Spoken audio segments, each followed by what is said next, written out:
very lively indeed, but the most lively moment of all came there, unfortunately, for Maximilian Buch. A very small error on the exit of Paddock Hill Bend. He ran a little wide, just kissed the gravel, spun the car around and spat it across the circuit. A huge impact with the barriers.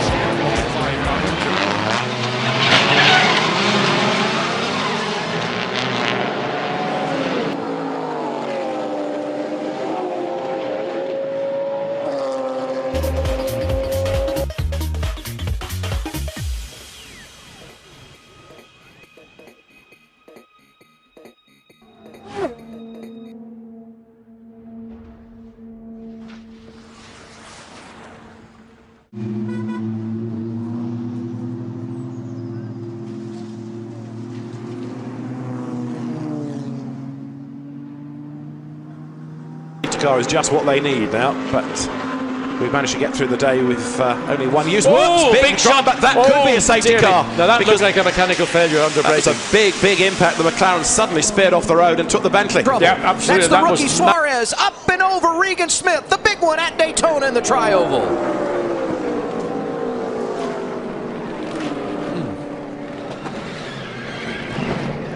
And it looks like he just gets him in a bad spot right there, and he just got behind in his steering.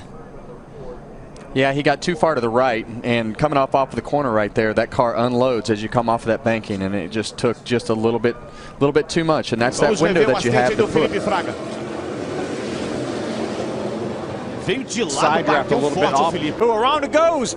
Austin Wayne Self in the 98. Look out, back across the track. Big crash as they come toward the start-finish line. Oh my goodness, what a hit.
Oh!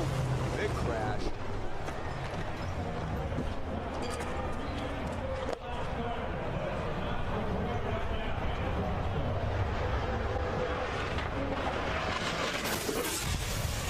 You saw Antron Brown, the driver of the Macro Tools car.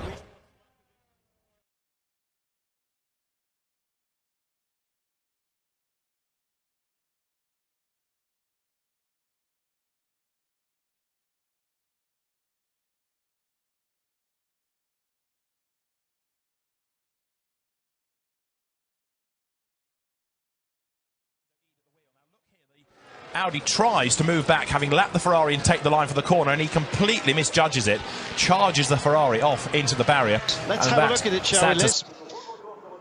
And that is not a place where you want to go off, and you can see that wet grass is still so damp. He actually accelerated when he hit the grass. That is a huge hit, and the S is a portion of the circuit that's flat in most vehicles and very, very fast. I question if he maybe just clipped a wheel off the side. Da fällt er zurück auf Platz 4 und von hinten kommt lieber Moller. Oder ist es Tom Chilton? Oh, da lehnen sich die Herrschaften aber schön ineinander an. Ja, vor allem die nächste Kurve wird eng und da ist Tarquini raus. Schwerer Abflug von Gabriele Tarquini und der Franz Engstler donnert rein. Scheibenkleister hat das gescheppert, mein lieber Tarquini wurde voll auf die Hörner genommen, hat sich fast überschlagen. Gleich mal in Führung. Luca Ludwig biegt als erster ein und da wird ein Mercedes SLS aber mal richtig getroffen und der geht mal gleich übers Dach und bleibt kopfüber. Kommt dann, zieht ganz nach außen mit den grünen Markierungen. Lance David Arnold trifft da hinten.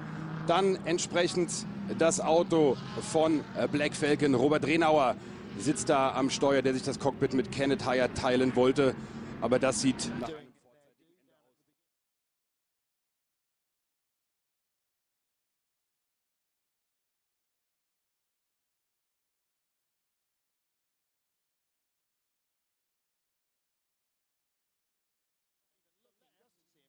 Of our screen. Yeah, Bernani makes a good start. Coronel tries to cut him off. He just tries to keep closing the door. He can feel Bernani's there, but keeps trying to come across on him. Unfortunately, I think Coronel fell on his own sword on that one. You can't close the door when someone's there. Oh, that was Muller's camp.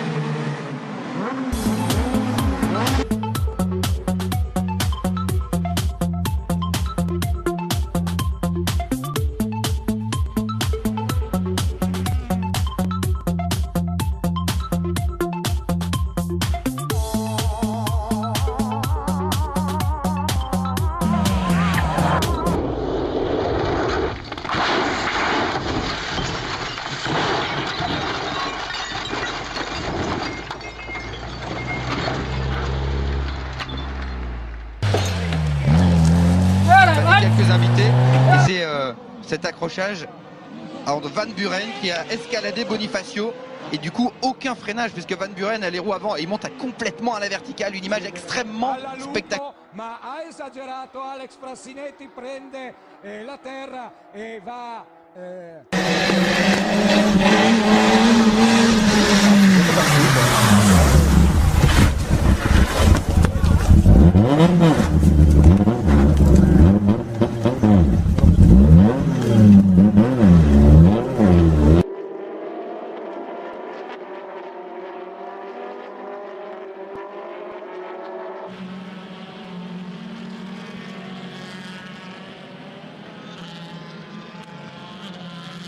I can take a look at what happened. Jack Baldwin having a moment, apparently. Oh, yeah, same thing. Just got that curb a little bit. Yeah, you don't see that very often. No. A veteran like Jack making a little mistake here. Hasn't been the smoothest weekend, and does he get into the top? Oh, he does. Boy. Big damage there. Energy remaining. Big lock-up from Afton. He hits Alkashwari, and that allows Prost through. What a shame for Alkashwari. The second time he's been assaulted at turn 7. Stefan Sarazan, his session was ended dramatically.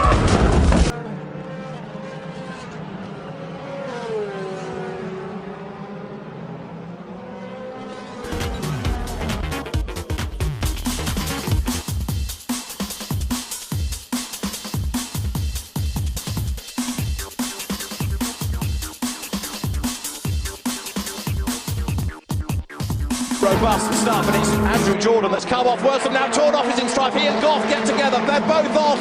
One got good marks, but this one, Christopher Mies, did a lot of damage. Oh, almost got it airborne, and eventually a little kiss on the concrete wall, which probably was almost negligible in terms of.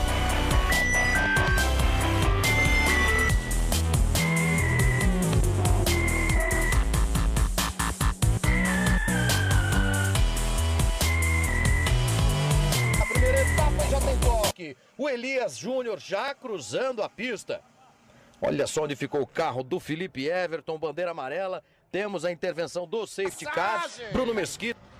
Essa, para mim, também é inédita. Marcelo Franco. So Montero retakes ninth, and Vallon taking too much curb, and that's gone, and it's not coming back, and he's in the barriers. Well, broken right rear suspension, possibly broken right front suspension as well. And Matt, of all the places to go off, the Grand Prix circuit is a tough enough track when you get it this wrong. Looks so he just took too much curb on the inside. Yeah. Obviously wet, but maybe a bit damp. The car just doesn't stop on the grass. Oh, that's a nasty. Red flag is out. The red flag is out. The race has been stopped.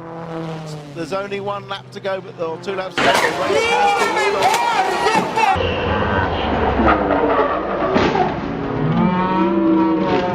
Impact, here's another view of it. Realizes no one is at home when he hits that brake pedal, Dorsey. Takes evasive action, but he's going straight. He can't really scrub any speed. Cross the gravel trap. He would have been pumping that brake pedal like mad. That's what he was doing, trying to shake some speed off of the car. Look at that. Oh, that's well into the, over 100 mile per hour hit right here. Inevitável essa batida aqui. piloto aqui do carro número 65, Vitor Correia. O Vitor Correia pegou o meio do carro do número 50 por aqui, mas sem dó, sem chance. Parece que os pilotos estão bem, né? Essa é a nossa principal preocupação agora. Então, mas o carro com certeza aí, os dois ficaram bem danificados. Graças a Deus aí, tá tudo certo com os pilotos, estão saindo bem do carro, mas foi uma panca forte mesmo, hein? Tá. E é estranho, porque parece que ele ficou...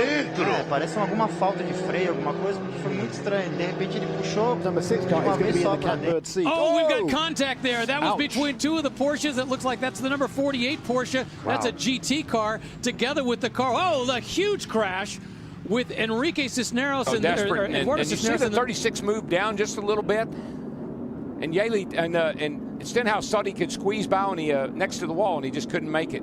And this kid's ugly. Watch his thing. Right on top of Ryan Newman. Hadn't Ryan Newman had cars on top of him before here? I think the 2009 race. I think you're right. Brad Keselowski and Carl Edwards coming to the checkered flag. Boyer's 15 comes up, clogs the track. Both of the body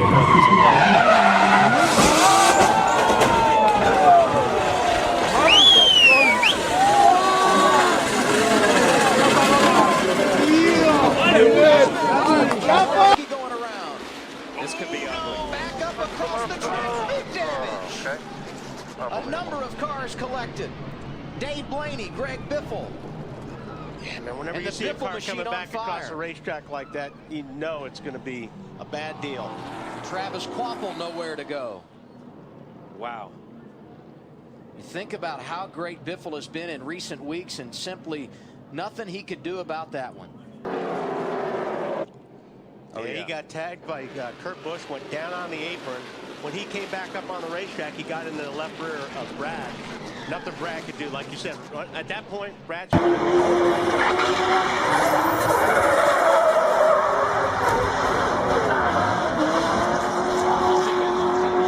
Sehen wir, wie es dazu kam. Kontakt mit einem Ferrari. Ein Überschlag des Toyotas und dann natürlich auch noch der Ferrari, der geht auch noch auf den Kopf. Ein Riesenunfall hier. Aber im Grunde war der Pilot von Wolf Racing, Nils, auf Abwägen. Das geht nicht gut. Das geht gar nicht gut. Reinhard Nils. Um Gottes Willen. Aber ich sage Ihnen jetzt schon, die Autos sind Gott sei Dank stabil. Aber das gibt...